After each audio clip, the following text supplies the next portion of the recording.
Hello, hi guys, it's Uncle4 here with the official Samsung Gamepad for Android smartphones. I've picked this up here in the UK for £79, and in the States when it is available there, because it's not out there as of yet, it will fetch about $100 to $130.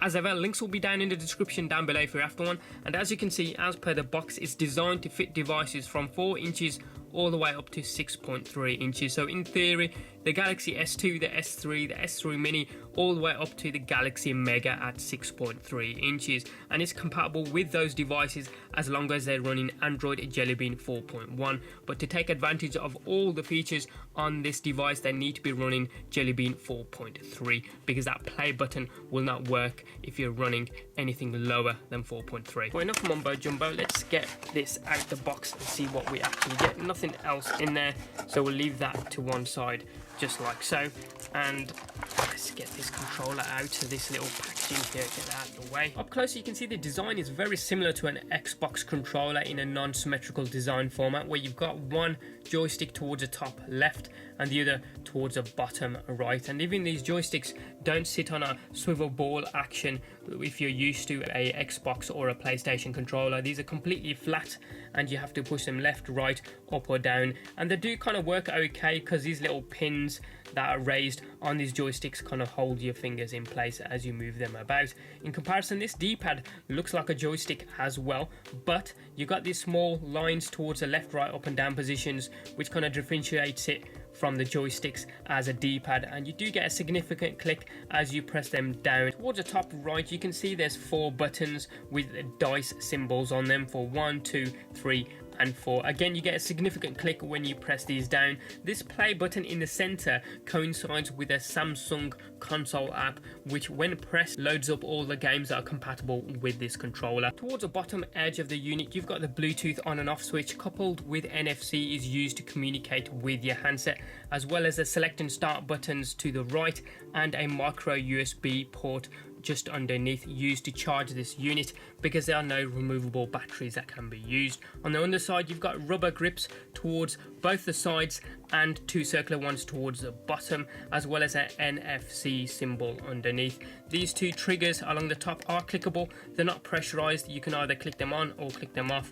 As I say, there's no in between, and the center towards the top is used to actually pull out and place your handset in the unit itself. And before we try this out with a handset, I just want to point out that Samsung do provide a gamepad instruction manual if you run into any problems in various languages here as well. So what we'll do, get the packaging out of the way, bring over the Galaxy Note 3, place that within the unit, and the Bluetooth is on because the light's on there, so we'll go into our settings here, just make sure Bluetooth is picking up the unit. There we go, Samsung Gamepad it is. So we'll see if we can pair it.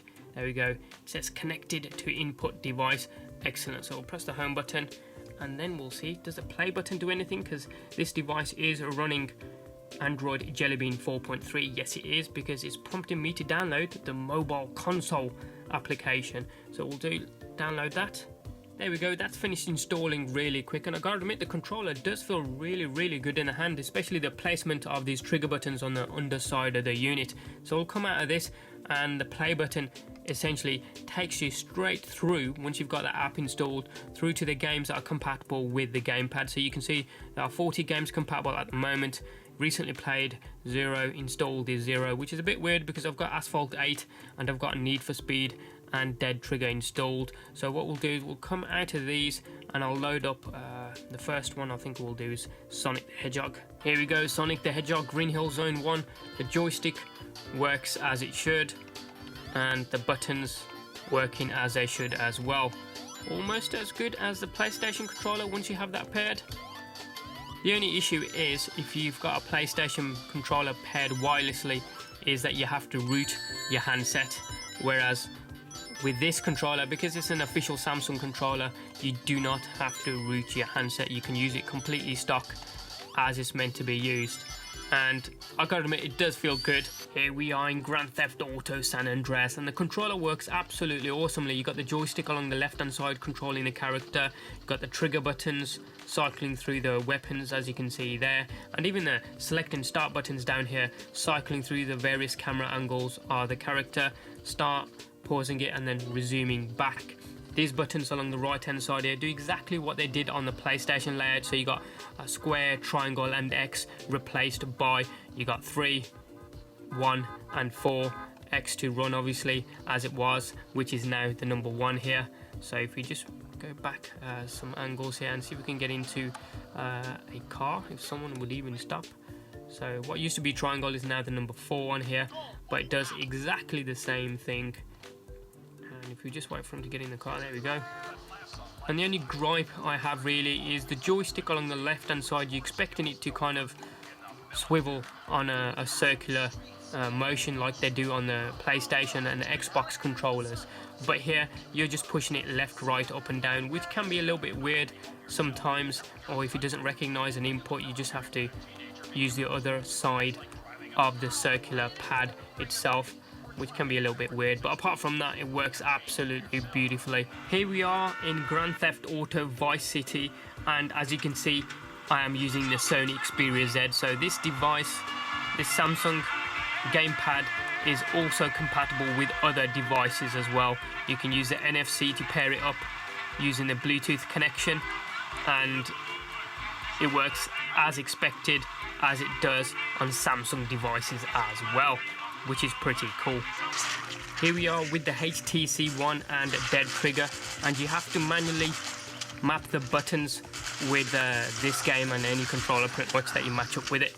But as it does work out the box, it does play really well, to be fair, as long as you, as I say, map the buttons correctly and don't keep on dying like I do. Even on the Nexus 5, this controller works absolutely fine as well, and I'm back again playing Vice City, Grand Theft Auto, and I do like this controller just purely because the back is curved, so not even all of it touches the handset. You've got the bottom, which is rubberized, and the top, which is also rubberized, and it doesn't mark your handset whatsoever, even for extended periods of gameplay. And the beauty about this gamepad is that your device can still communicate with the gamepad while it's not even docked inside of it. As you can see here, I've connected it up via HD TV adapter to my TV, and the controller just keeps on working. Bringing the gamepad back into shot here, and it feels really good in the hand, even though we don't have the device docked inside of it anymore. All the controls are still working and communicating with the handset